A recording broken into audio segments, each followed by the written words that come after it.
Hello guys, welcome to Sankofa Stories. Today we will be telling a story, so get a mat and sit on it. The title of today's story is The Pregnant Ghost.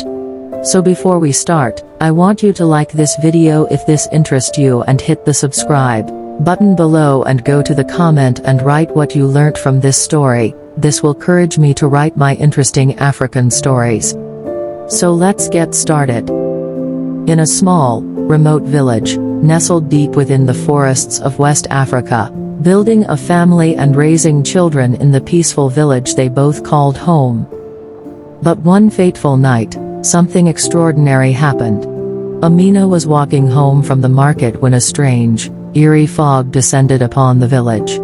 The air grew heavy, and the usual sounds of crickets and night birds ceased.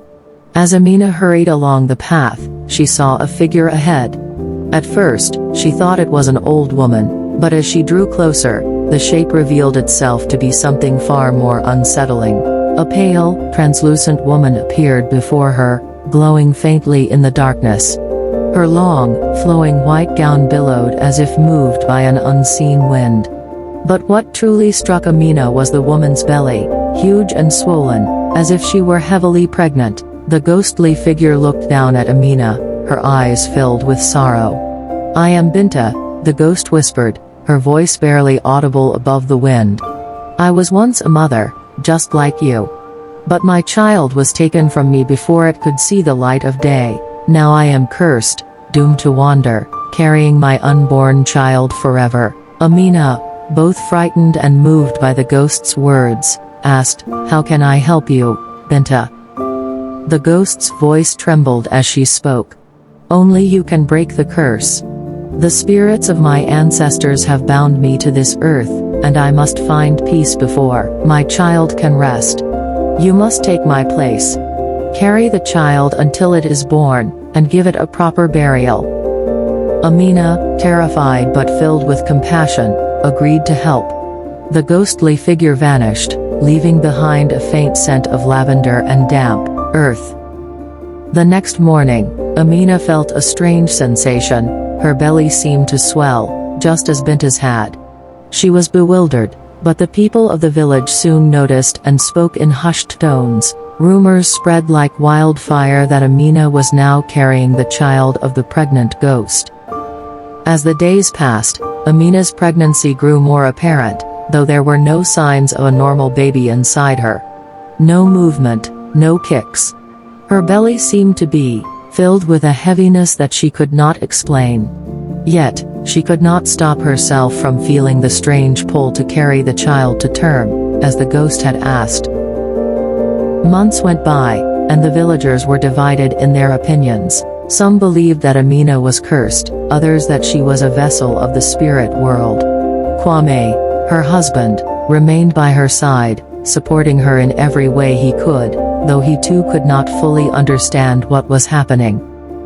Then, on the eve of the child's expected birth, tragedy struck. Amina had gone to the river to fetch water when a fierce storm swept through the village.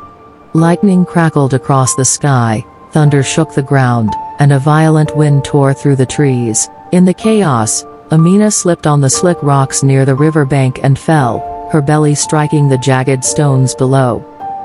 When the villagers found her, she was unconscious, her body battered, and her once swollen belly was now eerily flat. Kwame, his heart shattered, refused to leave her side, but deep down he knew there was little hope left. That night, in the midst of the storm, Amina died quietly in her husband's arms, the curse of the ghost of Binta unbroken.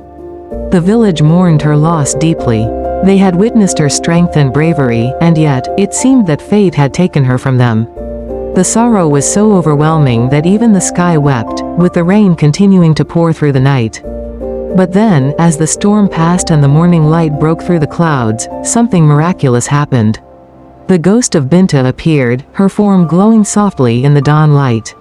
She stood above Amina's lifeless body, her hands raised in a gesture of mourning. For a long moment, she did not speak. The villagers watched in awe as the two women seemed to communicate without words, a connection formed by tragedy and shared pain.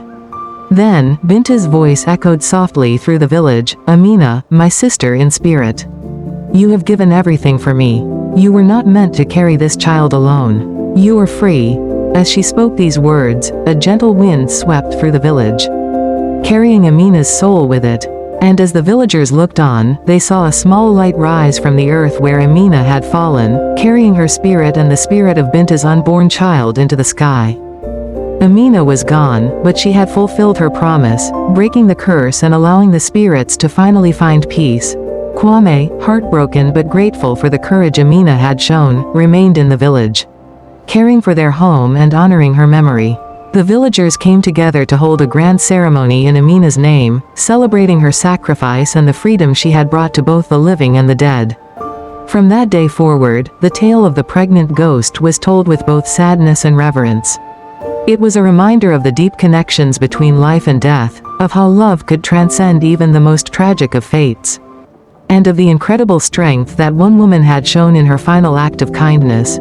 So if you like this story, like, subscribe and share this video. Our next story will be very interesting. So stay tuned as we bring fresh African stories.